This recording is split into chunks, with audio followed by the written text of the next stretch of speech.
Hello my dear learners, ഇന്നത്തെ വീഡിയോയിൽ നമ്മൾ നോക്കാൻ പോണത് agrarian industrial and commercial revolution British history third സെമ്മിലെ യൂണിറ്റ് 4 അതിലാണ് അഗ്രേറിയൻ റവല്യൂഷനും ഇൻഡസ്ട്രിയൽ റവല്യൂഷനും കമേഴ്ഷ്യൽ റവല്യൂഷൻസിനെ കുറിച്ചൊക്കെ പറയണം. അപ്പോൾ ഇതിൽ അഗ്രേറിയൻ റവല്യൂഷൻ എന്നതുകൊണ്ട് മീൻ ചെയ്യുന്നത് അഗ്രികൾച്ചറൽ മെത്തേഡ് അല്ലെങ്കിൽ അഗ്രികൾച്ചറൽ ഫീൽഡിൽ വന്നിട്ടുള്ള മാറ്റങ്ങളെക്കുറിച്ചാണ്. അതായത് ഈ ചേഞ്ചസ് ഒക്കെ സംഭവിച്ചിട്ടുള്ളത് 17th സെഞ്ച്വറിയുടെ ഫസ്റ്റ് ഹാഫിലും 17th സെഞ്ച്വറിയുടെ സെക്കൻഡ് ഹാഫിലും 18th സെഞ്ച്വറിയുടെ ഫസ്റ്റ് ഹാഫിലുമാണ് അഗ്രികൾച്ചറൽ ഫീൽഡിൽ ഈ ഒരു ചേഞ്ചസ് വന്നിട്ടുള്ളത്. അപ്പോൾ അതുകൊണ്ട് തന്നെ ഈ ഒരു revolution during this revolution open field system disappeared. ആ ഒരു ഓപ്പൺ ഫീൽഡ് സിസ്റ്റം എന്ന് പറയുന്നത് ഇല്ലാതെ, കാരണം ഓപ്പൺ ഫീൽഡ് സിസ്റ്റം നടന്നുകൊണ്ടിരിക്കുന്ന സമയത്ത് അത് ഒരു വേസ്റ്റ് ഓഫ് ലാൻഡാണ്. അതിൻ്റെ അറേഞ്ച്മെൻറ്റും പിന്നെ കാര്യങ്ങളൊക്കെ ആയിട്ട് കുറേ ഓരോ വർഷവും one of the three field was to be of out of cultivation കൃഷി ചെയ്യാതെയൊക്കെ ഇരിക്കും ഈ ഓപ്പൺ ഫീൽഡ് സിസ്റ്റത്തിൽ. അപ്പോൾ അത് മാറിയിട്ട് ക്രോപ്പ് റൊട്ടേഷൻ സ്റ്റാർട്ട് ചെയ്തു. ക്രോപ്പ് റൊട്ടേഷൻ എന്ന് പറഞ്ഞാൽ എന്താണ്? ഒരു വർഷം ഒരു പ്രാവശ്യം ഒരു ധാന്യമാണ് ചെയ്യണമെങ്കിൽ ഇപ്പം നെൽ കൃഷി ചെയ്തു, അടുത്തത് വേറെ ഗോതമ്പ് ചെയ്യണം, അങ്ങനെ കേട്ടോ. ഞാനൊരു എക്സാമ്പിൾ പറഞ്ഞാണ് ക്രോപ്പ് റൊട്ടേഷനിലുള്ളത്. അങ്ങനെ മാറി മാറി ക്രോപ്പ് റൊട്ടേഷൻ എന്നുള്ളത് ഇൻട്രൊഡ്യൂസ് ചെയ്തു. പിന്നെ ധാരാളം സയൻറ്റിഫിക് മെത്തേഡ്സ് അഗ്രികൾച്ചറിൽ അപ്ലൈ ചെയ്തു. പിന്നെ the agriculture revolution led to an unprecedented increase in agriculture production. അപ്പോൾ ഈ പുതിയ മെത്തേഡ്സും ക്രോപ്പ് റൊട്ടേഷനും അങ്ങനെയുള്ള കാര്യങ്ങളൊക്കെ വന്നതോടെ അഗ്രികൾച്ചറൽ പ്രൊഡക്ഷനിൽ ഒരുപാട് വർധനവുണ്ടായി. Britain thanks to improvements in labour and land productivity between the mid 17th and late 19th century. അപ്പോൾ അഗ്രികൾച്ചറൽ പ്രൊഡക്ഷന് ഒരുപാട് മാറ്റങ്ങൾ വരാൻ കാരണം എന്താണ്? ഈ ഇംപ്രൂവ്മെൻറ്റ്സ് കാരണം. അപ്പോൾ അതിനൊക്കെയാണ് എന്ത് പറയേണ്ടത്? താങ്ക്സ് പറയേണ്ടത്. അപ്പോൾ ഇനി ഈ കോസസ് എന്തുകൊണ്ട് ഈ ഒരു അഗ്രേറിയൻ റവല്യൂഷൻ ഉണ്ടായി? അതിൻ്റെ ആദ്യത്തെ കോസ് എന്ന് പറയുന്നത് open field system was wasteful of land. അന്നത്തെ ആൾക്കാർക്ക് മനസ്സിലായി ഓപ്പൺ ഫീൽഡ് സിസ്റ്റം എന്ന് പറയുന്നത് ഈ ലാൻഡ് വെറുതെ വേസ്റ്റ് ചെയ്യാണ്. എല്ലാ വർഷവും കൃഷിസ്ഥലങ്ങൾ കൃഷി ചെയ്യാതെ ഇരിക്കാറുണ്ട്. The old system of land distribution was wasteful of time. ആ ഓൾഡ് സിസ്റ്റം ടൈം വേസ്റ്റ് ആണെന്നൊക്കെ അന്നത്തെ ഫാമേഴ്സിന് മനസ്സിലായി. And farmers holdings was scattered, so he had to walk considerable distance to reach the remote strips of land. ഇനി കൃഷിക്കാരുടെയൊക്കെ കൃഷിസ്ഥലങ്ങൾ പലയിടത്തും scatter ചെയ്ത് കിടക്കുകയായിരിക്കും. അപ്പോൾ ഒരുപാട് ദൂരം നടന്നിട്ടൊക്കെ വേണം ഇവർക്ക് ആ റിമോട്ടായിട്ടുള്ള സ്ഥലങ്ങളിൽ എത്തി കൃഷി ചെയ്യാൻ. ഇനി അടുത്ത കാര്യം എന്ന് പറയുന്നത് there was the necessity of conforming to the customs of the village which made experiments in agriculture methods possible. പിന്നെ അന്നത്തെ ആ ഒരു വില്ലേജിലുള്ള കസ്റ്റംസ് ഇതൊക്കെ അഗ്രികൾച്ചറിൽ പുതിയ പരീക്ഷണങ്ങൾ കൊണ്ടുവരാൻ അവർക്ക് സാധ്യമായി. And there were other causes as well. ഇനി ഇതല്ലാണ്ട് വേറെയും ഒരുപാട് കാരണങ്ങൾ ഈ അഗ്രേറിയൻ റവല്യൂഷൻ ഉണ്ടായിട്ടുണ്ട്. അഗ്രേറിയൻ റവല്യൂഷൻ ഉണ്ടാവാൻ വേറെയും ഒരുപാട് കാരണങ്ങളുണ്ട്. In the 18th century the population was increasing and then more food was needed. Population increase ചെയ്യുമ്പോൾ കൂടുതൽ ഭക്ഷണ സാധനങ്ങൾ ആവശ്യമായിട്ട് വരും. അപ്പോൾ സ്വാഭാവികമായിട്ടും ആൾക്കാർ എന്ത് വിചാരിക്കും? കുറച്ചും കൂടി കൃഷി ഫാമിംഗ് ഇംപ്രൂവ് ചെയ്യണം, ഇൻക്രീസ് ചെയ്യണം, ഡെവലപ്പ് ചെയ്യണം എന്നൊക്കെ ചിന്തിക്കും. And due to the scarcity of food materials there was rising price. അപ്പോൾ സ്കേഴ്സിറ്റി വരുമ്പോൾ സ്വാഭാവികമായിട്ടും എന്ത് സംഭവിക്കും? പ്രൈസ് കൂടും. അപ്പോൾ ഓൾഡ് ഫാഷൻഡ് ആയിട്ടുള്ള ഫാമേഴ്സ് അവർ വിചാരിക്കുകയാണ് അവർക്ക് വീണ്ടും കുറേ അധികം മണി ഏൺ ചെയ്യണം.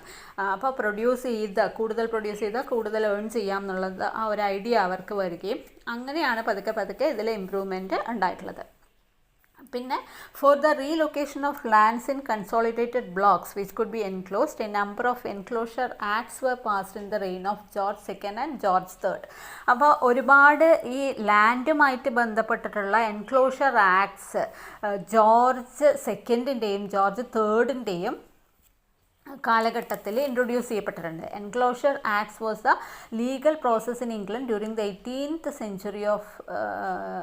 century enclosing a number of small land holdings in to create one large farm. അപ്പോൾ ചെറിയ ചെറിയ കൃഷി സ്ഥലങ്ങളെ ഒന്നിച്ച് ഒരു വലിയ ഫാം ആക്കുന്ന രീതിയായിരുന്നു ഇത്.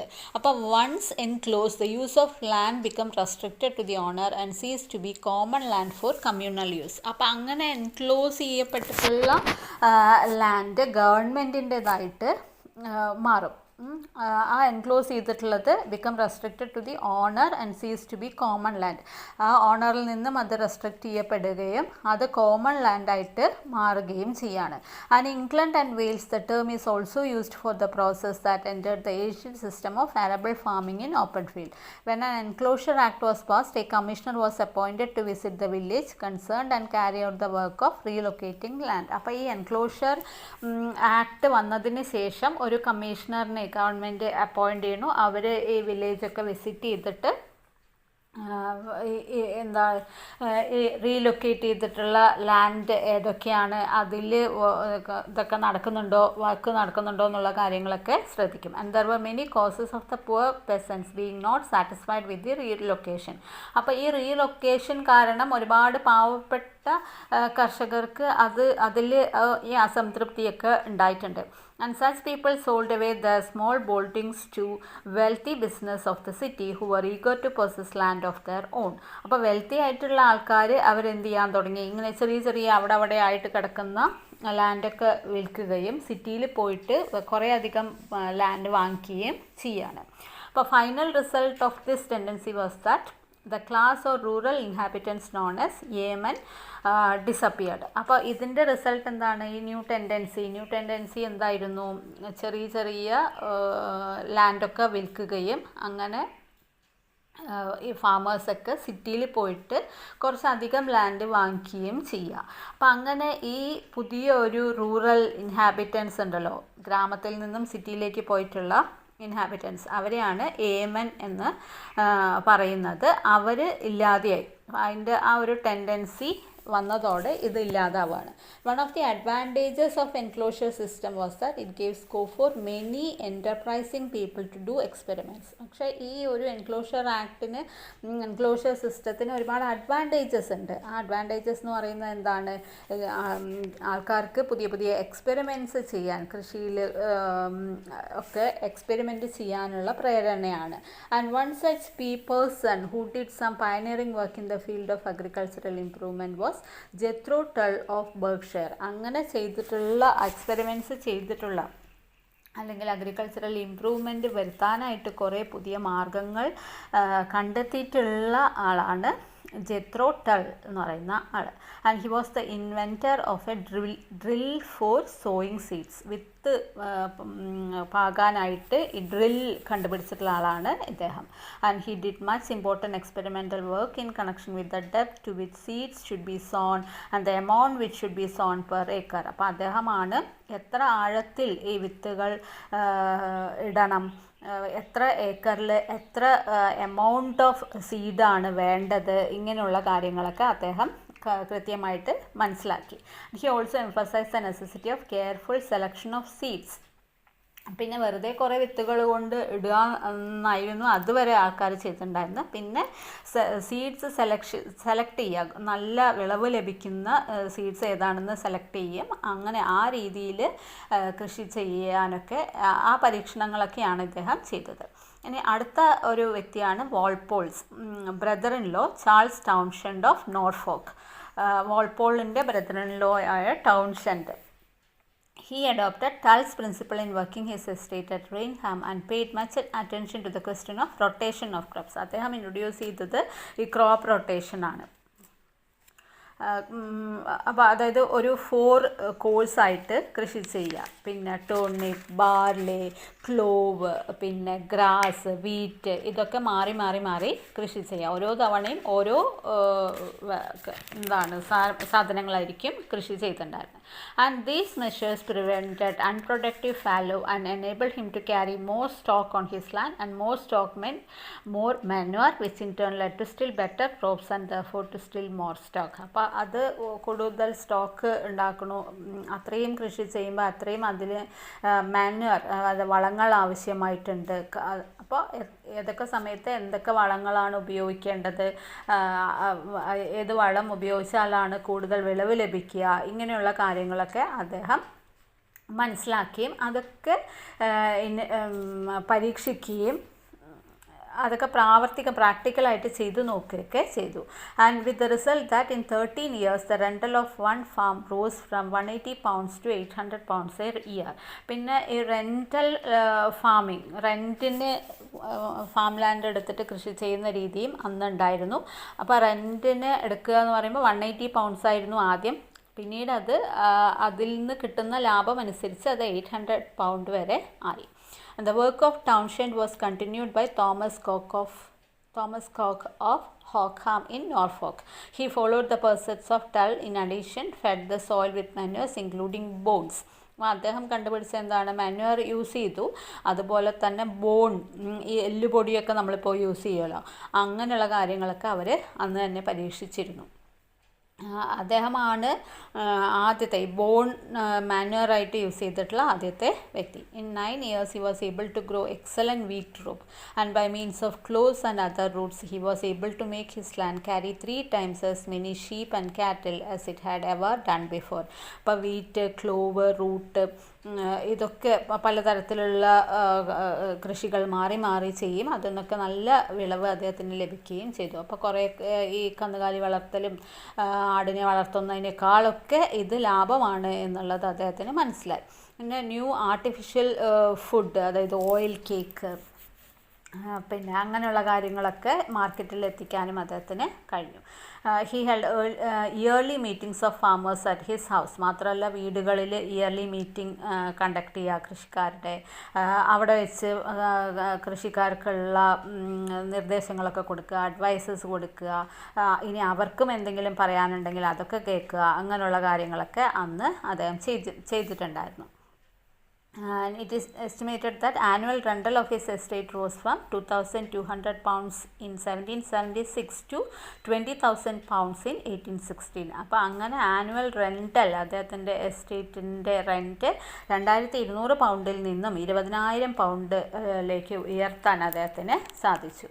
ഇനി അടുത്ത എന്താ പറയുന്നത്, ഈ while Norfolk landlords were thus making great improvements. ഇങ്ങനെയുള്ള ലാൻഡ് ലോഡ്സൊക്കെ ഒരുപാട് ഇംപ്രൂവ്മെൻറ്റ്സ് ഉണ്ടാക്കുന്ന സമയത്ത് Leicestershire farmer Robert Bakewell was revolutionising English methods of stock breeding. അപ്പോൾ ഇതൊക്കെ ചെയ്തുകൊണ്ടിരിക്കുന്ന സമയത്ത് റോബർട്ട് ബേക്ക്വെൽ എന്നുള്ള ഒരു ഫാമർ പുതിയ സ്റ്റോക്ക് ബ്രീഡിംഗ് മെത്തേഡ് പരീക്ഷിക്കുകയാണ്. Up to this time sheep had been valued chiefly for their wool. അപ്പോൾ അതുവരെ ഈ ഷീപ്പ്, ചെമ്മരിയാടുണ്ടല്ലോ, അതിനെ യൂസ് ചെയ്തിട്ടുണ്ടായിരുന്നത് എന്തിനു വേണ്ടിയിട്ടാണ്? വൂളിന് വേണ്ടിയിട്ടാണ്. അപ്പോൾ the production of mutton had been only secondary. പിന്നീടാണ് മട്ടണിന് വേണ്ടി വളർത്തുന്നതൊക്കെ വന്നിട്ടുള്ളത്. And Bakewell was the first to turn his attention to the production of meat as the main consideration of stock breeders. അപ്പോൾ ഈ വൂളിനല്ലാതെ മട്ടൺ എന്നുള്ളത് ഫസ്റ്റ് പ്രിഫറൻസ് കൊടുക്കുന്ന രീതി അദ്ദേഹം കൊണ്ടുവന്നു.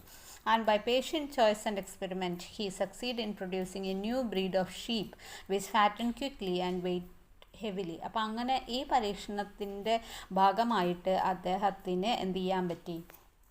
പുതിയ ബ്രീഡ് ഷീപ്പിനെ ഉണ്ടാക്കാനായിട്ട് പറ്റി. നല്ല വെയിറ്റ് ഉള്ളതും പെട്ടെന്ന് വളരുന്നതും വണ്ണം വയ്ക്കുന്നതുമായിട്ടുള്ള നമ്മുടെ ഇന്നത്തെ ബ്രോയിലർ ചിക്കനൊക്കെ ഉണ്ടല്ലോ, ആ ഒരു രീതി അന്ന് തന്നെ അദ്ദേഹം പരീക്ഷിച്ചിട്ടായിരുന്നു. അങ്ങനെ ഇതിൽ ആ ആൾ വിജയിക്കുകയും ഒരുപാട് പേരുടെ ശ്രദ്ധ ആകർഷിക്കപ്പെടുകയും ചെയ്തു. And farmers from far and wide visited his farm to Dishley and become converted to his new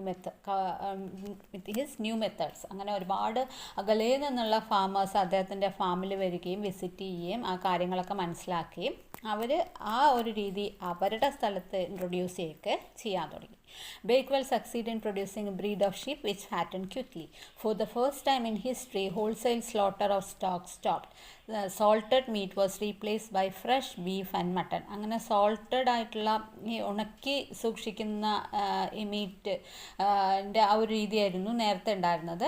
അപ്പോൾ ഇദ്ദേഹം ഈ ഒരു രീതി കൊണ്ടുവന്നതോടെ ഫ്രഷ് ആയിട്ടുള്ള മീറ്റും ബീഫും അല്ലെങ്കിൽ മട്ടണൊക്കെ കിട്ടാൻ തുടങ്ങി. Others who did pioneering work in this field were George Culley, Charles Colling and John Ellman. ഇവരൊക്കെയാണ് പിന്നീട് ഈ ഒരു രീതി ചെയ്തു തുടങ്ങിയിട്ടുള്ള ആൾക്കാർ. Royal patronage was also given to the movement of revolutionising agriculture methods. George, affectionately known to his subjects farmer George, establish a model farm at Windsor. അപ്പോൾ George ഒരു ഫാമർ ജോർജ് ആയിട്ട് മാറുകയും അദ്ദേഹം വീണ്ടും പുതിയ പുതിയ കാര്യങ്ങളിൽ വിൻസ്റ്റർ എന്ന അദ്ദേഹത്തിൻ്റെ ഫാമിൽ സ്റ്റാർട്ട് ചെയ്യുകയും ചെയ്തു. Much of the success of the movement was due to writing of agricultural writers, the most famous of whom was Arthur Young. When a board of agriculture was established in 1793, Young was made its secretary. അപ്പോൾ ഈ success ഒക്കെ, ഈ മൂവ്മെൻറ്റിൻ്റെ success ഒക്കെ തുടങ്ങിയത്, അല്ലെങ്കിൽ അത് കുറച്ചും കൂടിയും വൈഡ് സ്പ്രെഡ് ആയത് അന്നത്തെ ഈ അഗ്രികൾച്ചറൽ റൈറ്റേഴ്സിൻ്റെ റൈറ്റിങ്സ് ആണ്. അപ്പോൾ അങ്ങനെയുള്ള ഒരു ആളാണ് ആർതർ യങ്. ബോർഡ് ഓഫ് അഗ്രികൾച്ചറിൻ്റെ സെക്രട്ടറി ആയിട്ടും അദ്ദേഹത്തെ നിയമിക്കുകയും ചെയ്തു. He made a vigorous crusade in favour of enclosures, large farm and longer leases and made the new methods more widely known by his writing. അപ്പോൾ അദ്ദേഹത്തിൻ്റെ റൈറ്റിങ്ങിലൂടെ ഫാമേഴ്സിൻ്റെ പ്രശ്നങ്ങളും അല്ലെങ്കിൽ പുതിയ ഈ മെത്തേഡ്സിനെ കുറിച്ചും അങ്ങനെ എല്ലാ കാര്യങ്ങളും അദ്ദേഹം എഴുതാൻ തുടങ്ങി. With the advent of enclosure system of England, banking system also grew. അപ്പോൾ ഈ എൻക്ലോഷർ സിസ്റ്റം വന്നതോടെ ബാങ്കിങ് സിസ്റ്റവും വളർന്നു വരാൻ തുടങ്ങി. And it was a time when even wealthy landlords did not have enough money to enclose their land and make other improvements. അപ്പോൾ wealthy ആയിട്ടുള്ള ആൾക്കാർക്കും ചിലപ്പോൾ ചില സമയത്തൊക്കെ ഈ എൻക്ലോസ് ചെയ്യാനോ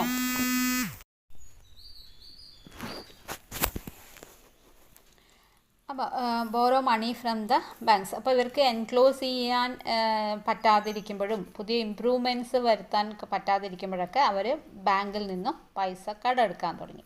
and due to the enclosure system many small independent farmers were forced to sell their land. അപ്പോൾ ഈ എൻക്ലോഷർ സിസ്റ്റം വന്നതോടെ ഇൻഡിപെൻഡൻ്റ് ആയിട്ടുള്ള ഫാമേഴ്സ്, ചെറിയ കുറച്ച് സ്ഥലം മാത്രമുള്ള ഫാമേഴ്സൊക്കെ അവരുടെ ലാൻഡ് വിൽക്കാനും നിർബന്ധിതരായി.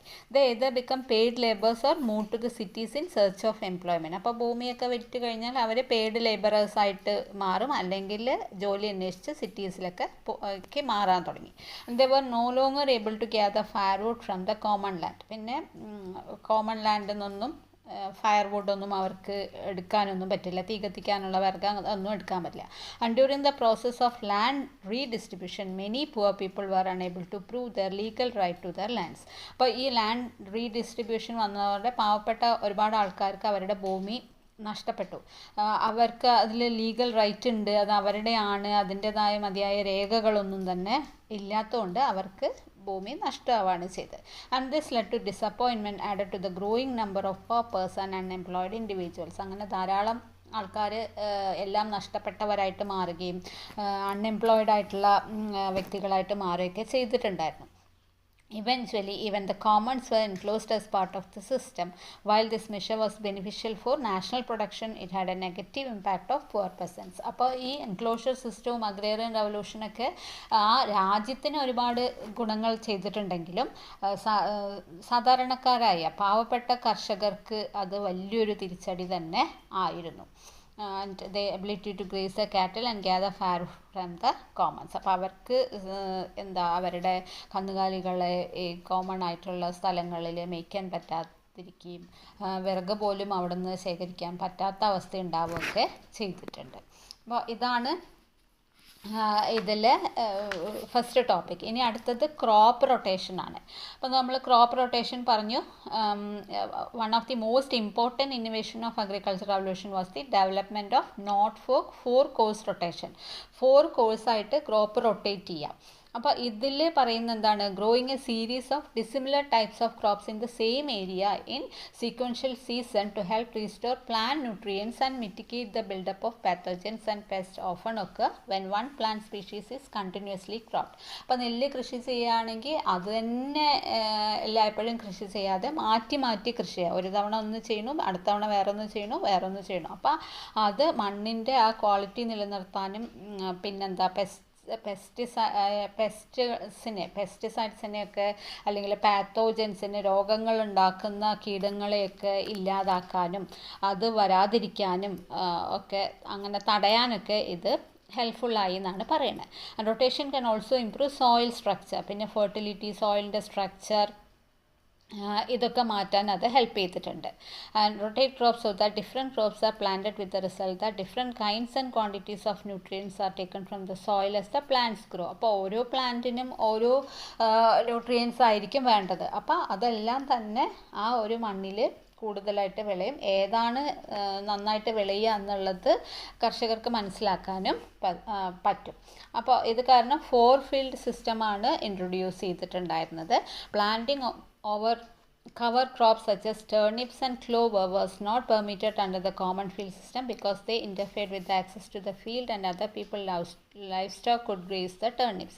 ഇനി കോമൺ ഫീൽഡിൽ ടേർണിപ്പും അതുപോലെ ഉള്ള കാര്യങ്ങളൊന്നും കൃഷി ചെയ്യാൻ പറ്റിയിട്ടുണ്ടായിരുന്നില്ല. കാരണം മറ്റുള്ള ആൾക്കാരുടെ ഈ ലൈഫ് സ്റ്റോക്സ്, കന്നുകാലികളെയൊക്കെ അവിടെ വിടാൻ പാടില്ല എന്ന് പറയുന്നുണ്ട്. പക്ഷെ എന്നിരുന്നാലും അത് വന്നിട്ട് കടിക്കാനും ഒക്കെ ചാൻസ് ഉള്ളത് കൊണ്ട് അവിടെ ഇങ്ങനെയുള്ള കൃഷി അവർ ചെയ്തിട്ടുണ്ടായിരുന്നില്ല. It was the farmers in Flanders, അതായത് ഇന്നത്തെ ബെൽജിയം, ഫ്രാൻസിൻ്റെ ഭാഗമൊക്കെ ആയിട്ടുണ്ടായിരുന്ന ഈ Flanders that discovered still more effective 4 field crop rotation system. അപ്പോൾ അവിടെയുള്ള ആൾക്കാരാണ് കുറച്ചും കൂടി ഇഫക്റ്റീവായിട്ടുള്ള ഈ 4 ഫീൽഡ് റൊട്ടേഷൻ ചെയ്തു തുടങ്ങിയത്. ഇതിൽ തന്നെ പറയുന്ന ഫെർട്ടിലിറ്റി കൂട്ടുക, പുതിയ പുതിയ വെറൈറ്റി ക്രോപ്സ് ഇൻട്രൊഡ്യൂസ് ചെയ്യുക, ഇങ്ങനെയുള്ള കാര്യങ്ങളൊക്കെയാണ് ക്രോപ്പ് റൊട്ടേഷനിലൂടെ ചെയ്തിട്ടുണ്ടായിരുന്നത്. അപ്പോൾ ഇതാണ് ക്രോപ്പ് റൊട്ടേഷൻ. അപ്പോൾ ഈ വീഡിയോയിൽ ഞാൻ ഇത്രയാണ് ഇൻക്ലൂഡ് ചെയ്യണത്. ഇനി കുറച്ചും കൂടി അഗ്രേറിയൻ റവല്യൂഷൻ്റെ സിഗ്നിഫിക്കൻസ് ആണ് അടുത്തതിൽ. അത് അടുത്ത വീഡിയോയിലായിട്ട് അപ്ലോഡ് ചെയ്യാം കേട്ടോ. ഇതാകുമ്പോൾ ഒന്നും കൂടെ ഒരു ലെങ്തി ആവും. പിന്നെ എനിക്ക് പറയാനുള്ളത്, ഞാൻ വീഡിയോസ് ഇടാൻ വൈകുന്നുണ്ട്. പിന്നെ ഞാൻ ഫോണിൽ തന്നെയാണ് ഞാൻ എൻ്റെ വീഡിയോസ് അപ്ലോഡ് ചെയ്യുന്നത്. ഇതൊക്കെ ചെയ്യണത്, റെക്കോർഡ് ചെയ്യുന്നതും എഡിറ്റ് ചെയ്യുന്നതും എല്ലാം ഇതിൽ തന്നെയാണ് ചെയ്യണത്. അപ്പോൾ അതിൻ്റേതായ ചെറിയ ചെറിയ പ്രശ്നങ്ങൾ, ഡിസ്കംഫർട്ടൊക്കെ നിങ്ങൾക്ക് ഉണ്ടാവും. അപ്പോൾ അത് കുറേ അധികം പേര് നല്ല കമൻസ്, ഹെൽപ്ഫുള്ളാണ്, പിന്നെ എന്നോട് ആവശ്യപ്പെടുന്നുണ്ട് ഇത് ചെയ്യുമോ അത് ചെയ്യുമോ എന്നൊക്കെ. അപ്പോൾ അതൊക്കെ കേൾക്കുമ്പോൾ ഒരുപാട് സന്തോഷം. നിങ്ങൾക്ക് എൻ്റെ ഞാൻ ചെയ്യുന്ന വീഡിയോസ് കുറേ പേർക്കെങ്കിലും ഹെൽപ്ഫുള്ളാവുമോ എന്നുള്ളത്. പക്ഷെ ചിലവർ നിങ്ങൾ കുട്ടികളാണോ അതോ മുതിർന്നവരാണോ ആരാണത് ചെയ്യണമെന്ന് കമൻറ്റ് ചെയ്യണമെന്ന് അറിയണില്ല. ഇങ്ങനെ ആലോചിക്കുക വീഡിയോ ക്വാളിറ്റി ശരിയാക്ക്, അങ്ങനെ ഇഷ്ടമില്ലാത്തവർ ഈ വീഡിയോസ് കാണുന്ന ഒരു നിർബന്ധമില്ല. അത്യാവശ്യമുള്ളവർ അത് കാണുക, ഹെൽപ്ഫുള്ളായിട്ടുള്ളവർ അത് കേൾക്കുക. പിന്നെ നിങ്ങൾക്ക് പറയാനുണ്ടെങ്കിൽ എങ്ങനെ എന്ത് മാറ്റങ്ങൾ വരുത്തണം, എങ്ങനെ ചെയ്യണം എന്നുള്ളത് നിങ്ങൾക്ക് ആ ഒരു രീതിയിൽ പറയാം. അതല്ലാതെ ഒരു ടീച്ചറോട് അത്രയും അങ്ങനെ പറയുന്നത് അത് കേൾക്കുമ്പോൾ നമുക്ക് വല്ലാത്തൊരു വിഷമമോ, നമുക്ക് ആ വീഡിയോസ് ചെയ്യാനുള്ള ഒരു ഇൻട്രസ്റ്റ് ഇല്ലാതാവാൻ ആ ഒരു കമൻ്റൊക്കെ മതിയാവും. അപ്പോൾ അത് ശ്രദ്ധിക്കുക. ഒരുപാട് പേർക്ക് ഇത് ഹെൽപ്ഫുള്ളാണ് എന്നുള്ളത് എനിക്കറിയാം കമൻറ്റുകളിലൂടെ. പിന്നെ ഒട്ടും സമയക്കുറവ് കൊണ്ടാണ്, സമയമില്ലാതാവുമ്പോഴാണ് ഞാൻ ഈ വീഡിയോസ് അപ്ലോഡ് ചെയ്യാത്ത. എക്സാമായി കാര്യങ്ങളൊക്കെ എനിക്ക് അറിയുന്നുണ്ട്. പക്ഷേ എന്ത് ചെയ്യാം, അത് അങ്ങോട്ട് ചെയ്ത് അപ്ലോഡ് ചെയ്യാനായിട്ട് പറ്റണില്ല.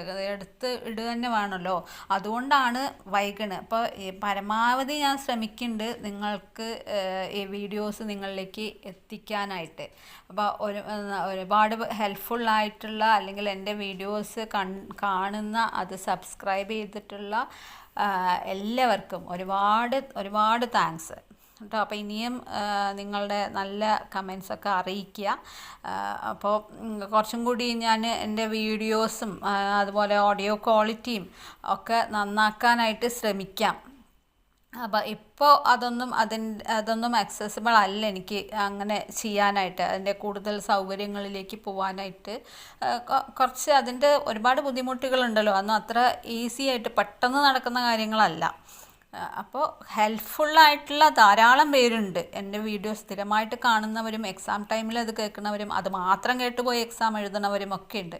അപ്പോൾ അവർക്ക് വേണ്ട നിർദ്ദേശങ്ങൾ, നിങ്ങൾക്ക് എന്ത് സഹായം വേണമെങ്കിലും എന്നോട് ചോദിക്കുക. പിന്നെ വാട്സപ്പ് ഗ്രൂപ്പൊക്കെ ഞാൻ തുടങ്ങാമെന്നൊക്കെ വിചാരിച്ചിരുന്നു. പക്ഷെ അതിൻ്റെതായ ബുദ്ധിമുട്ടുകളുണ്ട്. നിങ്ങളിലേക്ക് വാട്സപ്പ് ഗ്രൂപ്പൊക്കെ തുടങ്ങി കൃത്യമായിട്ട് ഇതിൻ്റെ നോട്ട്സൊക്കെ എത്തിക്കണം.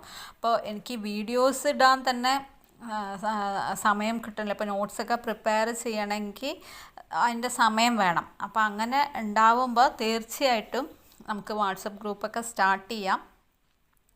അതിലൂടെ നമുക്ക് നോട്ട്സൊക്കെ തരാം. പിന്നെ പഠിക്കുന്നവരോട് എനിക്കൊരു കാര്യം പറയാനുള്ളത്, ഇതിൽ നിങ്ങളുടെ സ്റ്റഡി മെറ്റീരിയൽ ഉണ്ടല്ലോ, അതിൽ തന്നെ എല്ലാ കാര്യങ്ങളും അതുപോലെ കൊടുത്തിട്ടുണ്ട്. അപ്പോൾ നിങ്ങൾ കുറച്ചൊന്ന് ഒരു എക്സ്ട്രാ റീഡിങ് ഒക്കെ ഗൂഗിളൊക്കെ ചെയ്താൽ ഇഷ്ടം പോലെ ഇതിൻ്റെ മെറ്റീരിയൽസ് കിട്ടും. അപ്പോൾ ടീച്ചർ ഇപ്പോൾ ഞങ്ങളോട് പറയണ്ട, ഞങ്ങൾക്ക് അറിയാം എന്ന് നിങ്ങൾക്ക് തോന്നുമായിരിക്കും. പക്ഷേ ഈ ബ്രിട്ടീഷ് ഹിസ്റ്ററി ഒക്കെ ഉണ്ടല്ലോ, ഈ ടെക്സ്റ്റ് നിങ്ങളുടെ മെറ്റീരിയൽ മാത്രം പഠിച്ചാൽ തന്നെ അതിൽ എല്ലാ കാര്യങ്ങളും ഇൻക്ലൂഡ് ചെയ്തിട്ടുണ്ട്. ഓക്കെ, അപ്പോൾ അതിന് വേറേതായിട്ടൊരു നോട്ട്സ് വേണ്ട. ഇതിലുള്ള എല്ലാം നിങ്ങൾക്ക് പഠിക്കേണ്ടതാണ്. എല്ലാ ഭാഗത്തു നിന്നുമുള്ള ക്വസ്റ്റ്യൻസ് എക്സാമിന് ചോദിക്കുകയും ചെയ്യും.